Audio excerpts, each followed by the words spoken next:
Hello, welcome everyone. I'm here with Ileana Gonzalez, who is a certified Ayurvedic practitioner based in Reston, Virginia.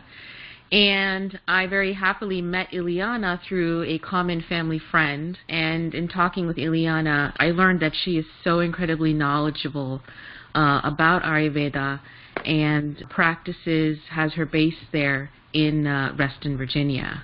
Welcome, Ileana.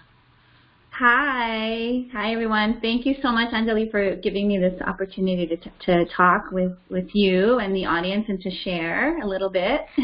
Oh, thank you for joining in on our idea here. Yeah, happy to support. I'm going to start out is, what does it really mean in your perspective, maybe from the Ayurvedic perspective, what feminine wellness is? That's a very good question, and actually the majority of the people that I work with are women. And I would say the one thing that I think a lot of the women who come to me is that they are worn out and burnt out. That seems to be the common theme, just because of the way that life is, and especially in large urban areas like the one that I live in. And the one thing that I really try to get them to focus on is to recognize, first of all, that they overextend themselves, that they are worn out and burnt out because of the fast pace, and to remind them that honoring yourself, honoring your true self is going within and going deep into your true essence. And the feminine essence is beautiful, right? The feminine essence represents motherhood, love, nurture, nourishing, and exploring those values in yourself can really make a big difference in your overall health, right? So going back to nourishing myself, taking care of myself, as women, we spend a lot of time taking care of everyone else, right?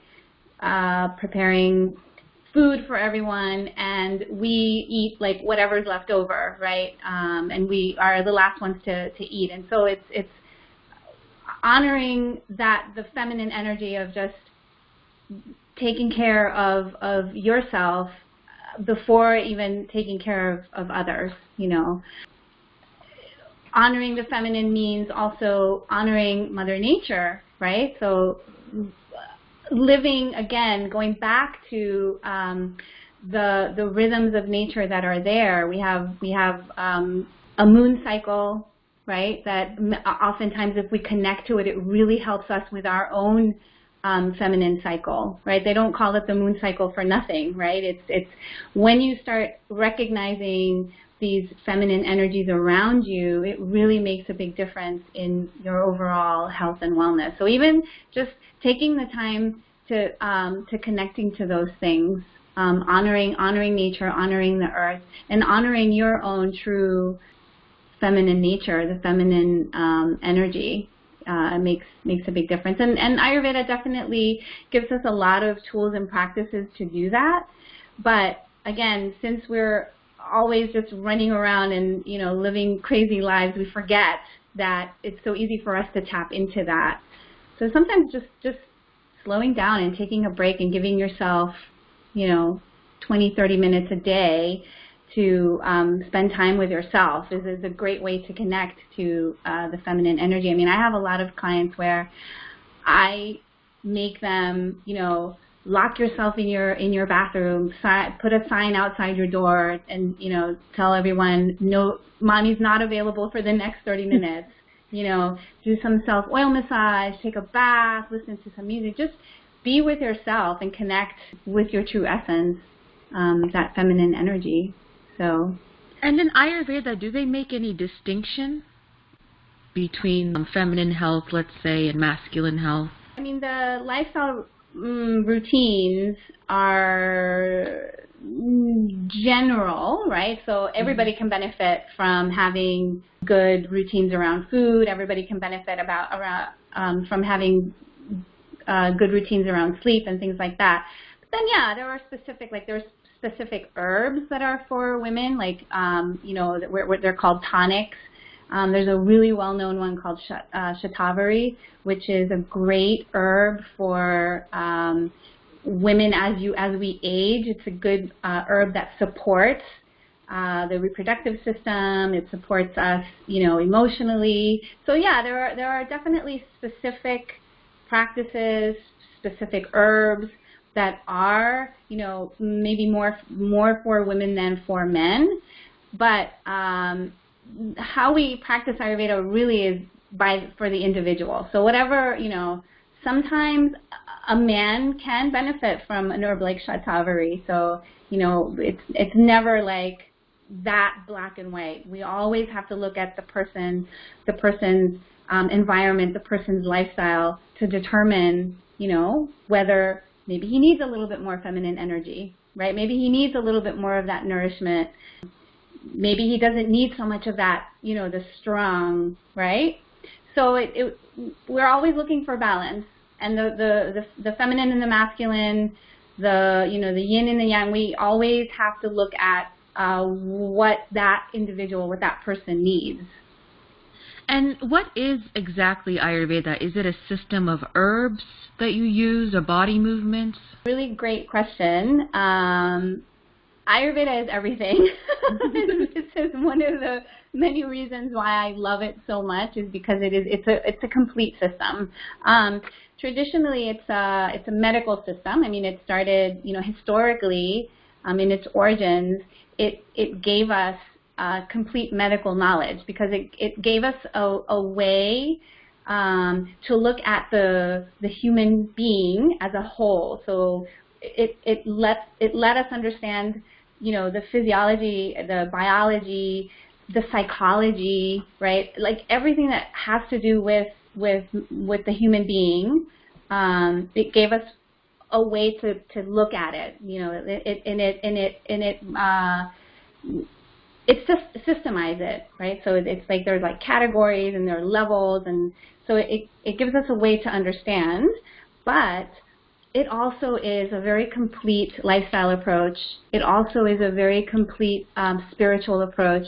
It's a very complete philosophical approach, right? So without really exaggerating, it has answers to a lot of things that we, face as human beings. Like it helps us to understand a lot of those burning questions that we have, about ourselves, but also about this that surrounds us, right? Even to the how it was created and why it was created, right? And how we're connected to all of that, right? So we as humans, we live in a very physical world, right? Mm-hmm. But Ayurveda also doesn't let us forget that we are connected to, the cosmos and everything else that's above us, and whatever you want to call it, the divine, right?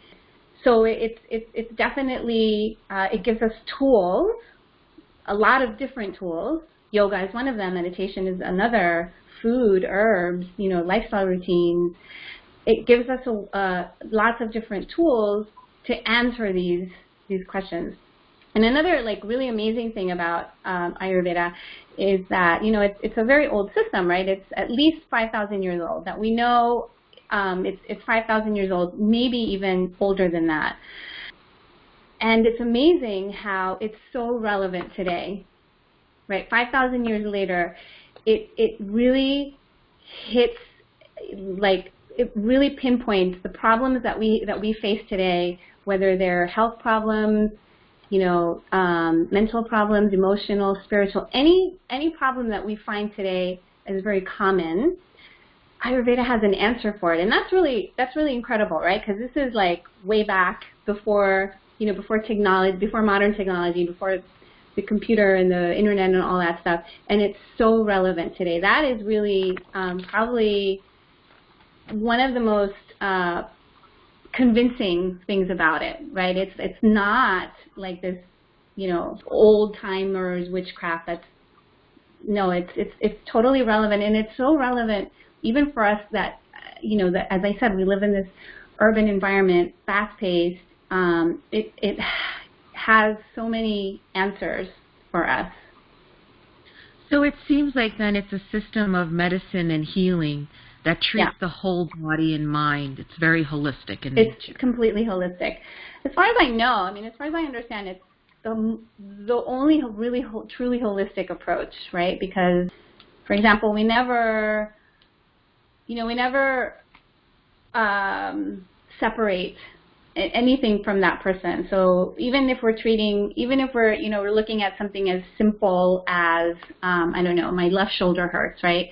We always ask questions that are not obviously related to the shoulder pain. We always ask about, your emotional patterns. We always ask about your diet is number one, especially from the Ayurvedic perspective, that's like number one, right?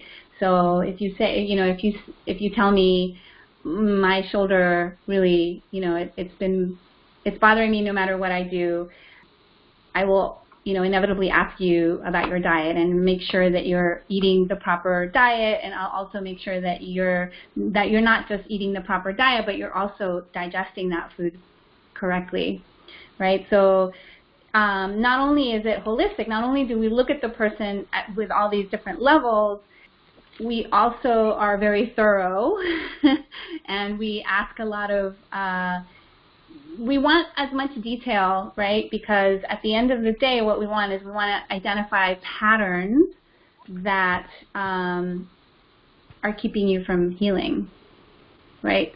Patterns that are not helping you on your journey towards healing. Mental, your mental state around that shoulder pain is as important, right? So, and that's so interesting because you would never think about your diet if your shoulder is hurting. Exactly, which is why a lot of times, people they throw their hands up in the air and they're like, I can't figure out, I don't know why I'm not getting better, right? I've been to 3 different doctors, all different doctors, can't find anything. This is very common, by the way. Like, the doctor can't find anything. I took, all sorts of scans and MRIs and blah, blah, blah, and I'm still not feeling well. And that's, part of that is there's not enough education around that, right? When you're in school, they don't teach you how, how to eat, when to eat, where to eat, all of those things. And they especially don't, you're not supposed to talk about, your bowel movements. You're not supposed to talk about, right? So all of those things are taboo, but guess what? That's like probably the number one way in which you can measure, your health. And an Ayurvedic practitioner, that's the first question we ask you is, how's your poop? And how many times a day do you poop? And so it's a warning. If you see an Ayurvedic practitioner, you have to be prepared to answer that question. Sure. Yeah. With circulation, digestion, all of that. Yeah, absolutely. Because the old saying, you are what you eat, and that's definitely true. However, Ayurveda says that you are actually what you digest. Because what you don't digest becomes, it literally becomes waste, right? And waste becomes toxic, and toxic becomes disease. So the digestive process is your first defense against that which becomes toxic to the body. And anything that becomes toxic to the body is toxic to the mind, right? And then also, would you prescribe Ayurvedic massage or any oils? Yeah, absolutely. If it's appropriate for the person, yes. The treatments are designed to be like a really good support in the healing process. But even if you're not, healing per se, these treatments can be a really good preventative measure, right? Because as the example that you said about the oil massage, the oil massage really, what it does is it restores all of the systems in the body. I always say it's like hitting the on-off button in your computer. You know, like when your computer sometimes it becomes, you know, like sluggish, and maybe some of the apps are being a little slow. And so if you take it to the repair shop, the first thing they say is, you know, have you tried turning it on and off? So our body is the same way, where we need this reset. We need to restore the systems, and that's what the oil massage can really help us with. So, you know, if it's part of your lifestyle routine, it's a really good idea to be consistent with something like that. So what kind of questions do you start out by asking your clients? Usually, you know, in like 75% of the cases, they come with like a very specific issue, right? A discomfort. The most common, and this is not coincidental. The most common is like a clear digestive, you know, like something that's concerning them. Like, I have really severe, you know, gas. I have, you know, every time I eat, I get really sick. I can hardly hold down any food and things like that.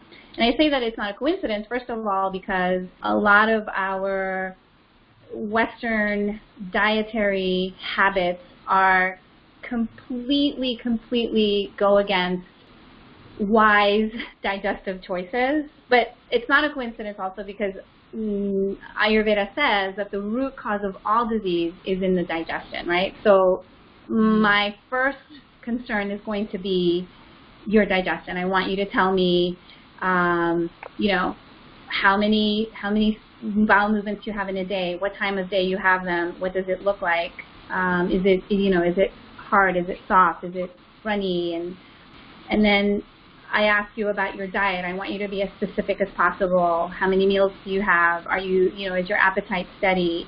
How many meals do you cook?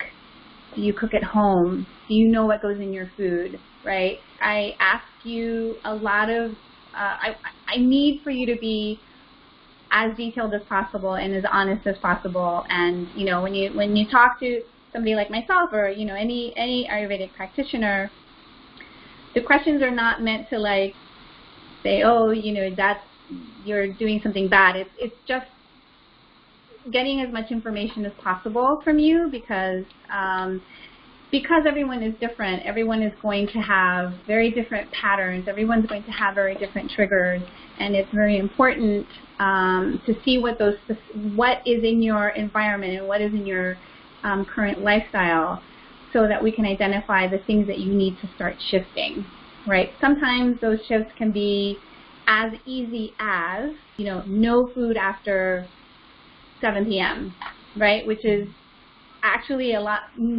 it's very difficult for some people, and it's also a very common thing for people to like have dinner, you know, at 9 o'clock, and then they can't fall asleep before 1 o'clock, and then they wonder why they can't sleep through the night, right? So it's all like one big domino effect. Like if you're eating too late, you can't sleep. If you can't sleep, your digestion isn't correct. If your digestion isn't correct, you're not going to have a bowel movement in the morning. And it's really important to identify all of those things in your life so we can start making, shifts. And the one thing that I have observed from my own personal, experience, because of course, I also over the years, I have tried to make some lifestyle changes to my own habits, to my own routine. And the one thing that I've observed is that, little things make huge impact, right? And sometimes we don't notice those. We don't notice right away how they make us feel. But as soon as we skip, if we skip a day or something, or if we forgot to, I don't know, if I forgot to use my tongue scraper, right? Then you start noticing it. Does that make sense? Yes, absolutely. Yeah, that's why we say that the Ayurvedic lifestyle is really, it's sustainable, right? Because it's about making really small, subtle changes, but that can have really, really major impacts, not only on our on our health now, but on our long-term health, which is really our goal, right? Our goal is to obtain, you know, a long-term sustainable health, because it doesn't, you know, a lot of these like fad things that we have now, right? Like a few years ago it was the paleo diet, and now it's like for the past few years it was the keto diet, and now they're saying the keto diet doesn't, you know, it's not a good idea, right? Now they're like, oh no, wait, don't do that. These really extreme lifestyle changes, like in our diet, they may have like an impact on us at a certain moment, but they're not sustainable over time, right? Only really consistent, gentle practices are going to be sustainable, and that's what Ayurveda really promotes, is like pade pade, like step by step, little by little. That's how you really are successful as far as your health and wellness. And then is that then how you advise the changes in the diet? Because they can't just change everything all within, you know, just a week or something. Exactly. So you work with yeah. like a time. And that's really like a big difference, right, from the West, right? Because if you go to a Western doctor, if you go to an allopathic doctor, he's probably going to give you a pill, right? And that pill is, you start taking it right away and you start feeling right away. You start feeling better right away. But it's essentially you're putting a Band-Aid on, right? You're not getting to the root cause. And getting to the root cause, and that's one of the reasons why we ask so many questions, is because the root cause is hidden somewhere in there, right? It's like you don't just wake up one day, right? Like you don't just wake up one day and like, oh my God, I'm gassy and bloated, and I haven't gone to the bathroom in 3 days, right? Like all of those things, there are different layers, right, that got you there. Right, and this is true whether it's something more serious or something that's just where you feel a little off. And we all feel a little off at some point. You know, and a big part of the Ayurvedic approach is really tuning into those things, right? So being gassy and bloated is not a coincidence. Like being gassy and bloated is a response from your digestion that something is either missing or something, you know, you overdid it. You know, whatever the reason, but the key is to always tune in and pay attention and then take the measures, right, to remediate that. Normally, most people they're not really successful when things are like, all right, I'm gonna, you know, like these 21-day challenge things, they don't work for 100% of the time, right, for people, because you're going to be more successful when you kind of ease into it. So definitely one of the things to keep in mind with this approach is that it's not overnight, right? So it's not like when you go to the doctor and he gives you that magic pill and everything is going to be better, which is, you know, of course it's nice to feel better, but, you know, do you want to keep taking that pill for the rest of your life, or do you want to make changes that are going to really sustain you, right, through a longer period of your life? So the word Ayurveda itself implies, you know, the meaning, the translation of the word is the knowledge of life, and its main goal is vitality, right? So you want to live long, but what's the point in living long unless you're going to live it with vitality and health and wellness? So everything that we do is really to promote that longevity, that to take me into my long life, but in a very sustainable, very gentle way. So as your clients make the dietary changes, do other symptoms or issues come up along the way, and then how do you deal with that? Yes, definitely. That's a really good question, because so we are natural beings, right? We are, as a matter of fact, the foundation of Ayurveda is that we are nature itself, right? So in other words, everything that we experience around us, the physical part and the things that we can't see or touch or feel, right? The things that are out in the cosmos and in the ether, we are all one and the same, right? So there's no difference between what is here and what is out there, and by the same token, there's no difference by what we see as nature around us. It is also within us. So by definition, right, the one thing that we know about nature is that it's dynamic. It's always changing. And not only is it always changing, it's also very unpredictable.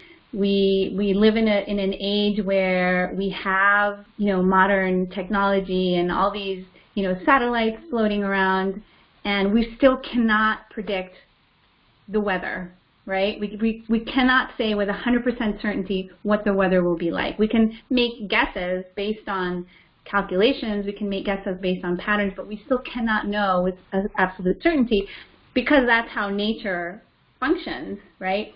Of course, we are dynamic, and of course, we are always changing, and so the changes that you make today is always going to be a work in progress, right? There's always going to be room for, I always say it's like there's a lot of trial and error, right? There's a lot of trial and error in here because of the nature of nature, but also because no one knows yourself better than you, right? So, I could be the most experienced practitioner, I could be, Superman, but I still won't know you as well as you know yourself. And a huge part of this work is recognizing that, of course, but really tuning into yourself and becoming very, very self-aware. There are so many things about nature and our surroundings that are going to influence how we feel, right? So just think of you don't feel the same in the summer than you do in the winter, right? Physically you don't, and even emotionally, right? And the seasonal affective disorder is a real thing. So that's going to influence, right? So that's why we don't eat the same foods in the summer than we do in the winter. If it's rainy one day, if it's windy, next time you experience a day where it's really, really windy, notice how you feel emotionally. Notice how your mind is also it's also shifting, and it's hard for you to concentrate. All of these are absolutely real because all of these things in nature affect us, right? So even as you're making changes, you're going to have to make changes to those changes, and only you know what is going to be the most suitable for you. So the number one rule to even starting an Ayurvedic lifestyle is that it's all the time. You are on all the time. It's not I'm just going to do it Monday through Friday, because that's when I'm at work, and then on the weekends I kind of get distracted and do my thing. It's all the time. From the moment you wake up to the moment you go to bed, and Monday through Sunday, you are constantly tuning into those shifts. You're constantly tuning into what the cues of nature, right? Animals do this. Plants do this. Everything in nature is tuned into everything else. You've heard of the butterfly effect? Mm-hmm. When a butterfly flaps its wings, there's other things that happen. So we are exactly the same. When there's a slightest shift in the temperature, when there's a slightest shift in the barometric pressure, we feel those changes. 100% we feel them. Another thing is whether you notice it or not. And that's why tuning in is absolutely important, because this is how you create this sustainable health and well-being that I keep talking about. I actually get really bad headaches with barometric changes. Yep. And sometimes when it's a big swing, I'll actually feel like my whole body is being crushed. Are there any tips you can give to help deal with some of that? So again, everybody's going to be a little different, but that's a really good example that you're saying, that you get headaches, and a lot of people do.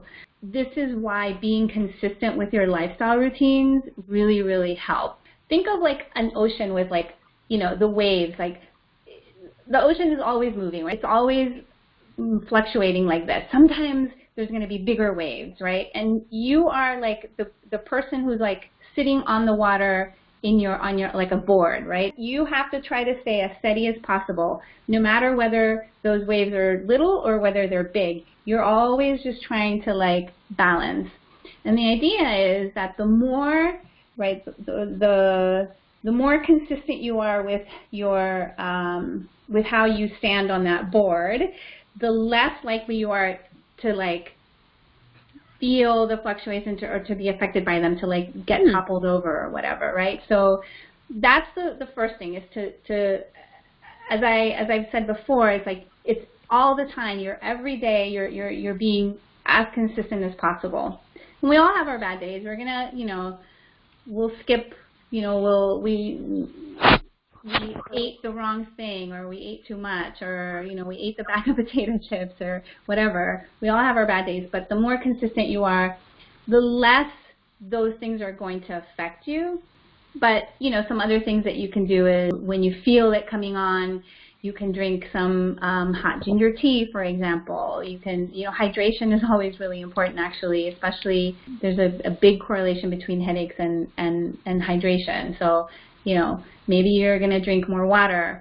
There are some nose drops that we use, some medicated nose drops, or even if you have like plain sesame oil or plain ghee, just putting them in your nostril. So another key, and this is a good example of that. Another key is to be proactive, right? And this comes again from knowing yourself, right? That self-awareness, like, I know that when the barometric pressure comes, I get a headache. So I'm going to be a little bit more proactive about it. I'm going to use the nose drops like early on. I'm going to start, drinking the ginger tea like 2 hours before. So we become, because we know our patterns, right, and especially our patterns as they relate to the patterns of nature, I'm going to be a little bit more proactive. Yeah?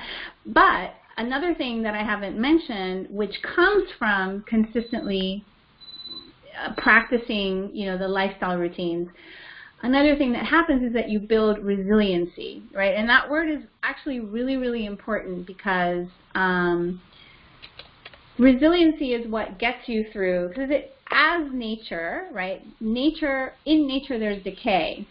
So by definition, we are decaying, and by the way, we decay a little bit more every day. And so, disease, discomfort, pain, all of those things come just because we are nature, right? But what's going to get you through that, what's going to get you through when the waves come really hard, is resiliency, right? You're going to build immunity. And the way you build immunity is by being very, very consistent with your lifestyle, and of course, number one, diet. Diet is the best medicine. So it sounds like you have to practice a lot of awareness. Absolutely, yes, 100%. It's all about awareness, and that's actually really, it's really key, and it's also something that really sets it apart from the Western approach, right? Because again, you go to the doctor, and the doctor's going to give you this pill, and you're like, oh, that's it. All I have to do is take this pill, right? All I have to do is remember to take it. Maybe I'll put an alarm on my phone so I remember to take my pill. And then you forget about it, right? And you're not aware of your triggers. You're not aware of those little subtle changes. You're not aware of the butterfly effect, right? You're not aware that when the weather starts changing, the season starts changing, your mood also starts changing, right?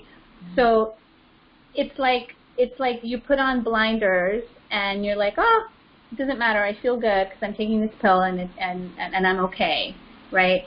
Where really that self-awareness is what's going to help you discover what the root cause is, and possibly help you not be dependent on that pill for the rest of your life. But that requires a lot of work on many different levels, and we have different tools to achieve that. Of course, meditation is probably the one that we're all familiar with, but there are other ways to do it. There are other ways to achieve that self-awareness, and it can be just as simple as being honest with yourself. And this is why, like, one of my favorite topics to talk about within the scope of Ayurveda is our relationship with food.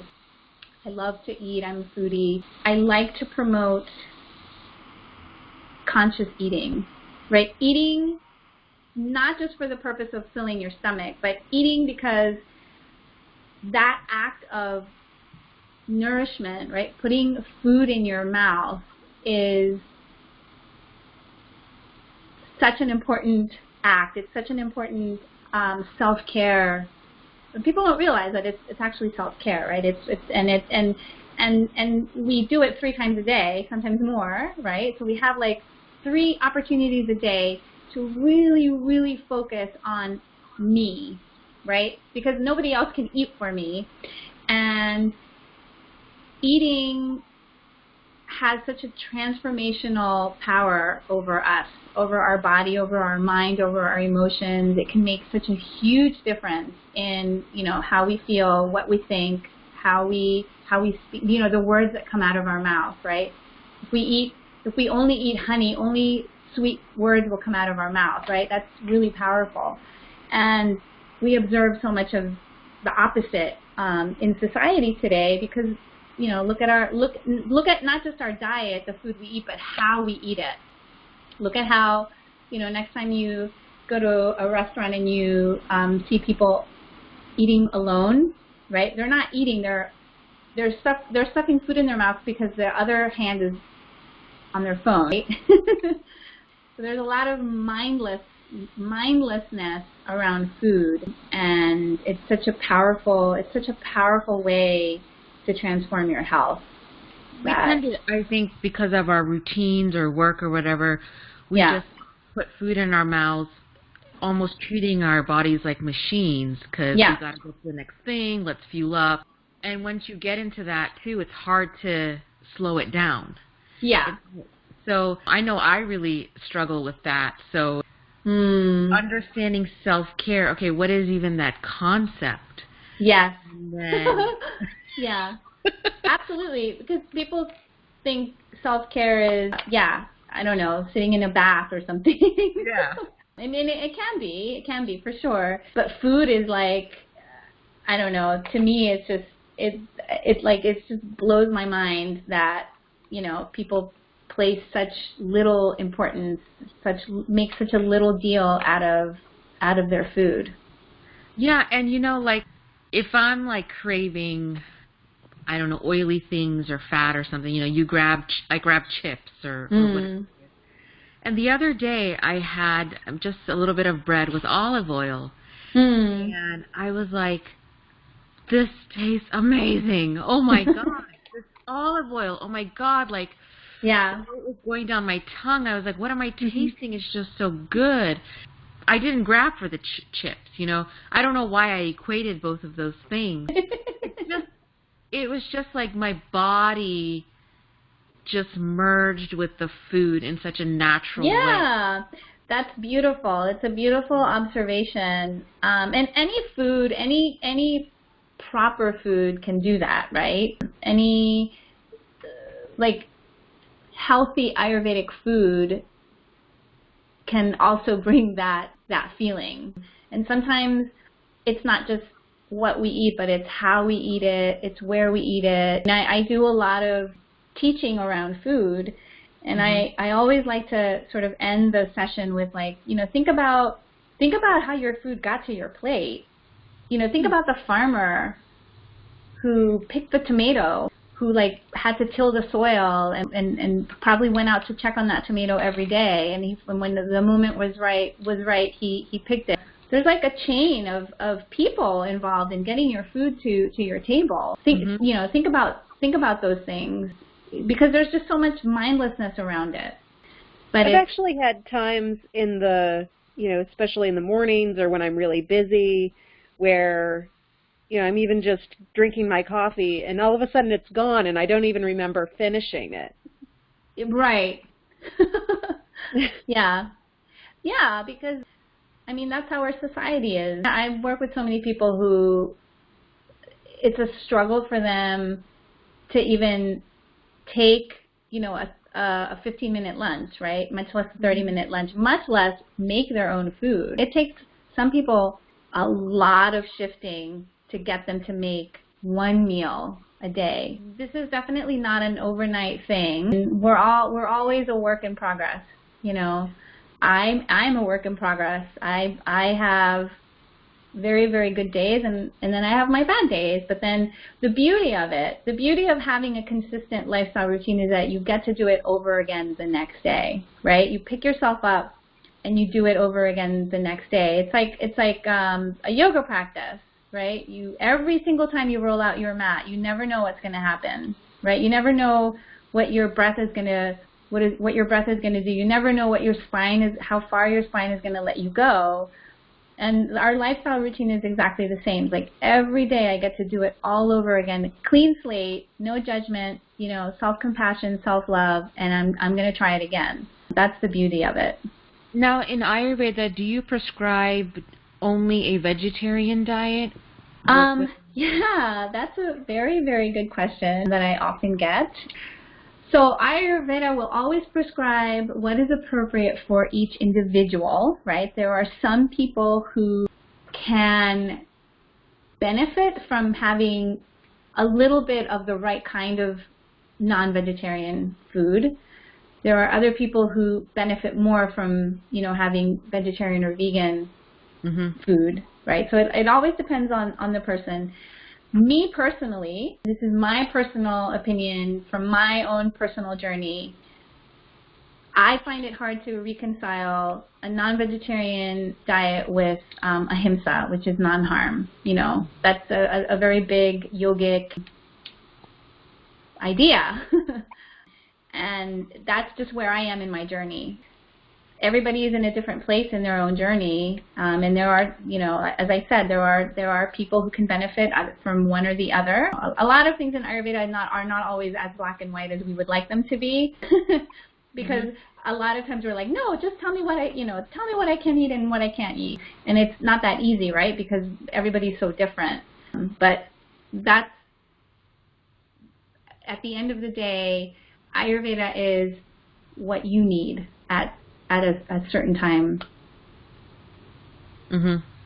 I like that it's individual, though, and acknowledges that everyone has different needs. Oh, yeah, absolutely. That's why it's so important to look at the person and their surroundings, because, everybody's different. I know, like, with even in general, like, our Ayurveda is a system of life, you were saying. Something like. Yes. And so, as you are incorporating also maybe like meditation and yoga and journaling, things that come up, do you also find yourself becoming like a counselor in terms of just psychologically and emotionally guiding? Yeah, inevitably people tell me a lot of things. In the process of interviewing them and asking them questions, a lot of things get uncovered. I make people cry all the time. Like, that's my gift. I'll make you cry, like, okay. and sometimes, I'll ask a question because I'm like drawn to asking this question, and it'll trigger something and it'll come out, and but that's their, that's their journey. It's not me. That's where they are, and that's what they need. But yeah, I hear all sorts of things all the time. It's beautiful. It's a beautiful, it's a beautiful relationship for them to share that with me. But yeah, it becomes part of the healing process, because remember, Ayurveda is very holistic, and we can't treat the body without treating the mind, and vice versa.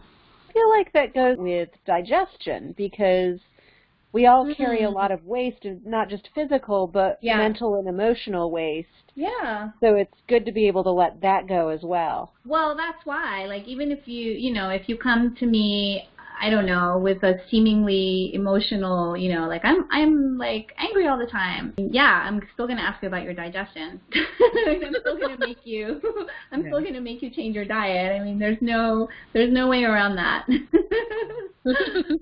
So, well, Ileana, thank you so much for doing this. Thank you. It was very nice talking to you. And thank you for, for putting this together, and let me know how I can support you. Thank Absolutely. you.